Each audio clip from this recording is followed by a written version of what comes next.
Jacques Attali war ein Berater von François Mitterrand, also dem ehemaligen Präsidenten von Frankreich, und schrieb im Jahr 1981: In der Zukunft wird es darum gehen, einen Weg zu finden, die Bevölkerung zu reduzieren. Wir werden mit den Alten beginnen, denn sobald der Mensch über 60, 65 Jahre alt ist, lebt er länger, als er produziert, und das kommt die Gesellschaft teuer zu stehen. Dann die Schwachen und dann die Nutzlosen, die nichts zur Gesellschaft beitragen, weil es immer mehr werden, und vor allem schließlich die Dummen. Euthanasie richtet sich an diese Gruppen. Euthanasie muss ein wesentliches Instrument unserer zukünftigen Gesellschaften sein, in allen Fällen. Natürlich werden wir nicht in der Lage sein, Menschen hinzurichten oder Lager zu organisieren. Wir werden sie loswerden, indem wir sie in dem Glauben lassen, dass es zu ihrem eigenen Besten ist. Eine zu große und größtenteils unnötige Bevölkerung ist etwas, das wirtschaftlich zu teuer ist.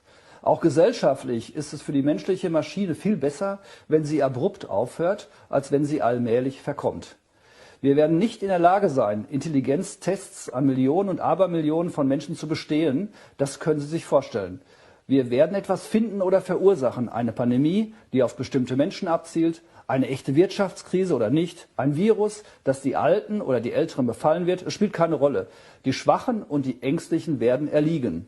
Die Dummen werden es glauben und darum bitten, behandelt zu werden.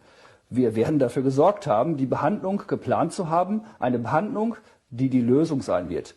Die Selektion der Idioten wird sich also von selbst erledigen. Sie werden allein zur Schlachtbank. Deutlicher kann man. COVID is critical because this is what convinces people to accept, to legitimize total biometric surveillance. If we want to stop this epidemic, we need not just to monitor people, we need to monitor what's happening under their skin. What we have seen so far is corporations and governments collecting data about where we go, who we meet, what movies we watch. The next phase is the surveillance going under our skin. We're now seeing mass surveillance systems established even in democratic countries, which previously rejected them. And we also see a change in the nature of surveillance. Previously, surveillance was mainly above the skin. Now it's going under the skin. Governments want to know not just where we go or who we meet. Above all, they want to know what is happening under our skin. What's our body temperature? What's our blood pressure? What is our medical condition? Now humans are developing even bigger powers than ever before. We are really acquiring divine powers of creation and destruction. We are really upgrading humans into gods. We are acquiring, for instance, the power to re-engineer life. I know that in recent years, we saw populist politicians undermining deliberately the trust that people have in important institutions like universities, like respectable media outlets. These populist politicians told people that, say, scientists are this small elite, disconnected from the real people. I mean, all this story about Jesus rising from the dead and being the Son of God, this is fake news. Humans are now hackable animals. You know, the whole idea that humans have, you know, they have this soul or spirit and they have free will and nobody knows what's happening inside me. So whatever I choose, whether in the election or whether in the supermarket, this is my free will, that's over. Adding to the body a second immune system, which is not organic but an inorganic immune system, made up of millions of tiny nanorobots inside your body that diagnose cancer and eliminate all kinds of diseases and so forth. In the Industrial Revolution of the 19th century, what humanity basically learned to produce was all kinds of stuff, like textiles and shoes and weapons and vehicles.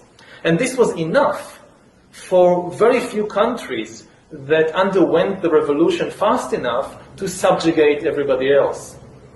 What we're talking about now is like a second industrial revolution, but the product this time will not be textiles or machines or vehicles or even weapons. The product this time will be humans themselves. We are basically learning to produce bodies and minds. Bodies and minds are going to be, I think, the two main products of the next wave of all these changes. And if there is a gap between those that know to produce bodies and minds and those that do not, then this is far greater than anything we saw before in history. And this time, if you're not part of the revolution fast enough, then you probably become extinct. Once you know how to produce bodies and brains and minds, so cheap labor in Africa or South Asia or wherever, it simply counts for nothing. Again, I think that the biggest question maybe in economics and politics of the coming decades will be what to do with all these useless people.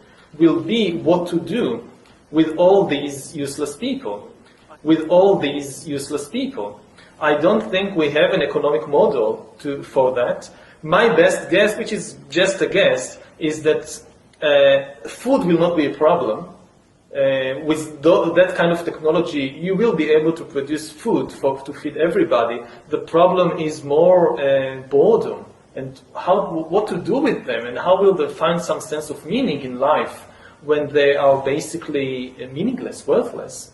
My best guess at present is a combination of drugs and computer games. Die Menschen sind jetzt hackbare Tiere. Wissen Sie, die ganze Idee, dass die Menschen diese Seele oder diesen Geist haben und dass sie einen freien Willen haben und niemand weiß, was in mir vorgeht. Was immer ich also wähle, ob bei der Wahl oder im Supermarkt, das ist mein freier Wille. Damit ist es jetzt vorbei. Mit dem freien Willen ist es vorbei. Wir haben heute die Technologie, um Menschen im großen Stil zu hacken. Ja, ich meine, alles wird digitalisiert. Alles wird überwacht.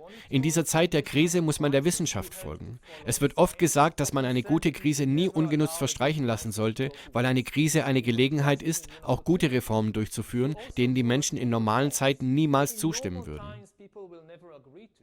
Aber in einer Krise haben wir keine Chance. Also lasst es uns tun. Der Impfstoff wird uns helfen. Natürlich, er wird die Dinge besser handhabbar machen. Überwachungsexperten könnten in 100 Jahren zurückblicken und die Coronavirus-Epidemie als den Moment bezeichnen, in dem ein neues Überwachungssystem in Kraft trat.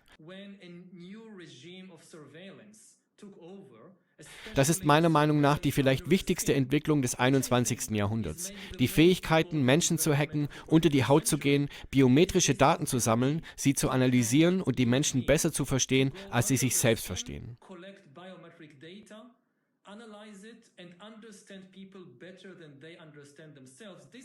Das ist, glaube ich, das vielleicht wichtigste Ereignis des 21. Jahrhunderts. Durch das Hacken von Organismen können die Eliten die Macht erlangen, die Zukunft des Lebens neu zu gestalten, denn wenn man etwas hacken kann, kann man es normalerweise auch konstruieren. Natural selection is replaced by intelligent design. The era of inorganic life is now beginning. In den kommenden Jahrzehnten werden KI und Biotechnologie uns gottgleiche Fähigkeiten verleihen, das Leben umzugestalten und sogar völlig neue Lebensformen zu schaffen. Wir stehen am Beginn einer neuen Ära des anorganischen Lebens, das von intelligentem Design geprägt ist. Unser intelligentes Design.